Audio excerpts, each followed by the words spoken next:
প্রথমেই সবাইকে জানাই শুভ সরস্বতী পুজো। সরস্বতী পুজোর এই বিশেষ দিনে আমি সেজে গুজে রেডি হয়ে চলে গিয়েছিলাম আমাদের কম্পিউটার সেন্টারে। আর সেখানে গিয়ে দেখি চন্দন বাটা এখনও বাকি রয়েছে, তাই আমি এখানে চন্দন বাটতে বসে গিয়েছিলাম। আর তারপরেই চলে এসেছিল আমাদের পুরোহিত মশাই, তাই একে একে পূজাও শুরু হয়ে যায়।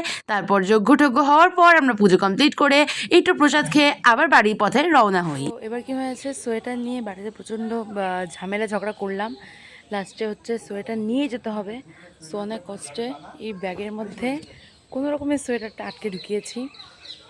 তো এই হচ্ছে সমস্যা, প্রত্যেক বাড়ির সমস্যা আমি বুঝতে পারছি। মানে আমাদের হচ্ছে স্ট্যান্ড মারতে হবে, আর বাড়ির লোকের হচ্ছে সোয়েটার ছাড়া যেতে দেবে না, এরকম একটা মনোভাব। তো যাই হোক, তো এখন আমরা খিচুড়ি খেতে এসেছি। ইনি হচ্ছে আমাদের খিচুড়ি ধরার পাবলিক, আর এখানে হচ্ছে ভাই হচ্ছে ব্যাগ ধরার স্ট্যান্ড। আমার ব্যাগ আমি ধরেছি। তারপরে আমরা চলে এসেছিলাম আমাদের কলেজে, যেখানে ছোটোর মধ্যে খুব সুন্দর করে পুজো হয়েছিল। আর তারপরেই আমরা চলে গিয়েছিলাম কোচবিহারের এভিয়েন্সিয়াল কলেজে। কোচবিহারের অর্ধেক পপুলেশনের মানুষ মনে হয় এখানেই চলে এসেছিলো। যাই হোক, এই ছিল কোচবিহারের এভিয়েন্সিয়াল কলেজের ঠাকুর। আর তারপর কিছুক্ষণ পরে আমাদের পার্টনারও চেঞ্জ হয়ে যায়, পায়েল বাড়ি চলে যায়।